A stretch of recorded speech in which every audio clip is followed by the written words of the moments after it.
Hello my dear friends, and welcome back to another video. Oh boy, today's an exciting one. We're gonna start with the Bad Batch Season 2. Yesterday, at the exclusive Disney APAC showcase, new trailers were shown for The Mandalorian Season 3, Star Wars Vision Season 2, Indiana Jones 5, and The Bad Batch's second season, as well as 3 new photos for the Ahsoka show. Now, unfortunately for those of us who are not in attendance, none of these have leaked online yet as the making of this video. And later in Brazil at CCXP, these are going to be shown again to the lucky fans in attendance. But while we all anticipate the public release of a final trailer for the Bad Batch Season 2, the Kainer brothers have revealed a huge scene that's going to take place in the second season, and coincidentally, it connects to something I spoke about the other day. In a new interview with Convo Call, composer Kevin Kainer revealed that not only will some of the action take place on Coruscant, with Emperor Palpatine and Masamida being central, but also there's a rebellion scene that's going to take place. Here is the full quote. "I was just working this morning on a scene of Coruscant. There's some really neat political storylines that I'm very excited for people to see. And bear in mind guys, in 19 BBY, or just a few months later in Season 2, so closer to 18 BBY, political storylines doesn't just mean the Empire, it also means the early rebellion as well, and more specifically, animated adaptations of the Revenge of the Sith deleted scenes with Mon Mothma, Bail Organa, and if it's a flashback to just before the Clone Wars ended, then Padme herself. The other day I reacted to the Revenge of the Sith deleted scene of the delegation of the 2000, and we focused on Mon Mothma, how Genevieve O'Reilly was so different in 2005 in the way she portrayed Mon Mothma compared to the Andor series. So the big question is this what Kevin Kainer's talking about? Could that sort of thing be adapted into the Bad Batch, and therefore also have a tie into Rogue One, the Andor series, and our overall understanding of what was going on Coruscant at this time, just after the Empire rose to power? So people like Mon Mothma are still senators at this point. She is nowhere near to where she is 13 years down the line in Andor Season 1, but that would be really interesting to see. In the first trailer, of course, we see Omega sneaking into the Imperial Senate, and that could set the precedence for Clone Force 99 teaming up with some of the early Rebel figures, maybe Bail Organa himself. But many Star Wars fans, myself included, want to see Padme again, and although she's dead by the time of Season 2, a flashback, like the deleted scenes of Episode 3, where the senators are meeting and talking about Palpatine's emergency powers, would really do her character justice. These comments, though vague, could very well hint at some of these characters.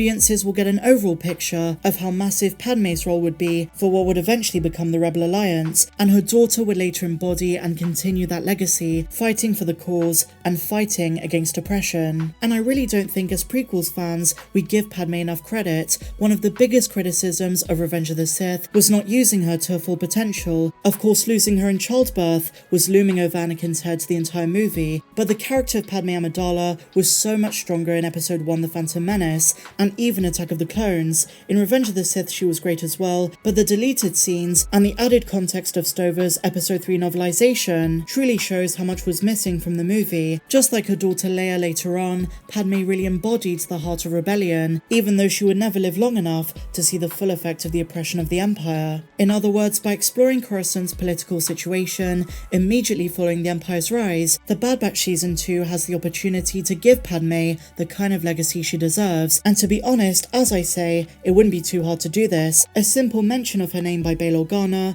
and maybe the delegation of 2000, would show us how important her contribution to the fight against the Empire was, and it would also convey that she was not defined by her relationship to Anakin. Her contribution was more than that, so much more significant in the way of the overall Star Wars franchise. So let's hope they do this. Really exciting piece of news.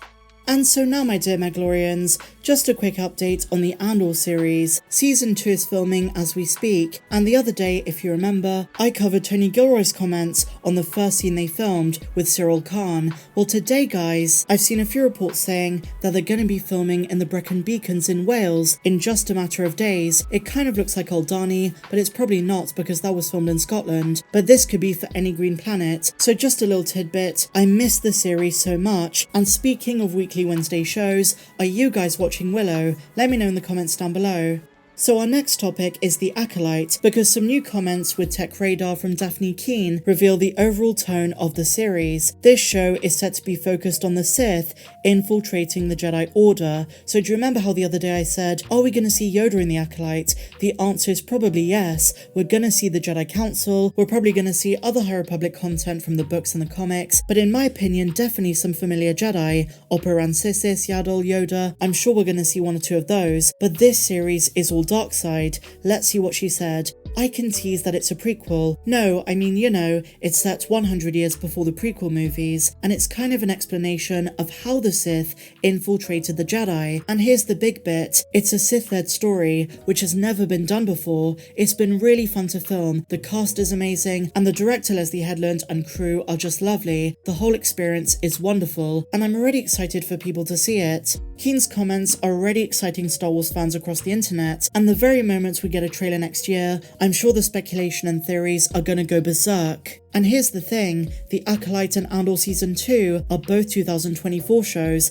and I'm just wondering, when are we going to get some more information on Skeleton Crew? We've basically had no details, no leaks, nothing of the sort, and it's been pretty quiet on the Ahsoka front as well. Hopefully we get something for those soon. At the moment, I'm really just anticipating the Bad Batch Season 2, and of course, the Mandalorian Season 3. But the Acolyte is definitely up there as one of the shows I'm really excited about. Cautious optimism as always, but it really does sound fascinating. And whatever you think of Leslie Headland, she does sound like she's really devoted to staying true to Star Wars. She's admitted that she's an expanded universe fan, and I hope she's going to do justice to the pre-prequel era of the Star Wars timeline. All we know so far is that it's a mystery thriller that will take viewers into a galaxy of shadowy secrets and emerging dark side powers during the final days of the High Republic. And now from this we know it's gonna see the Sith infiltrate the Jedi Order. So could there be Count Dooku-like figures in this show, those who left the Jedi Order but for a while pretend they're still part of it? Let's wait and see.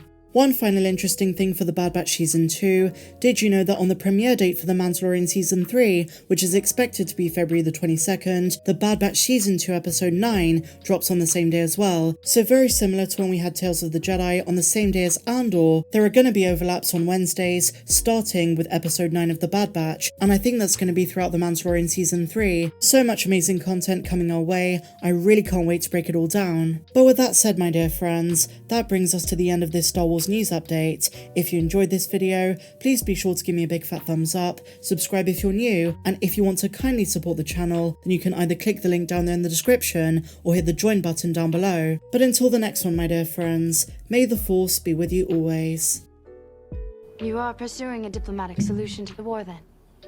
You must trust me to do the right things. And here, those last two scenes come full circle. Sorry to pause it all the time, but, you know, the commentary is the important part here, because this is when these senators, for the first time, realise Palpatine can't be reasoned with. There's something going on here. To end, just as much as you do, my lady. And when it does, I guarantee an immediate return to democracy. You are pursuing a diplomatic solution to the war then? I've said I'll do what is right. I absolutely love Ian McDiarmid. He's bloody brilliant. The facial expressions, everything. Perfecto. Surely. I've said I'll do what is right. That should be enough for your committee. Amon Calamari, Mina Tills. Amon Calamari like Admiral Akbar and Rados. On behalf of the delegation of 2000, I thank you, Chancellor. I love Padme's outfit. Oh my gosh, she's like an upside-down Dorito. Thank you, Chancellor. I thank you for bringing this to my attention, Senator.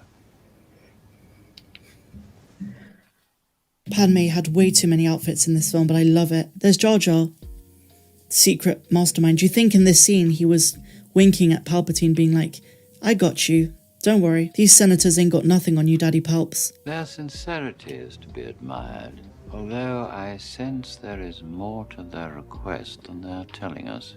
They're not to be trusted. And surely Senator Amidala can be trusted. This kind of adds a bit more depth to the Mustafar scene, when he can't trust her. Senator Amidala is hiding something. Yeah, two babies.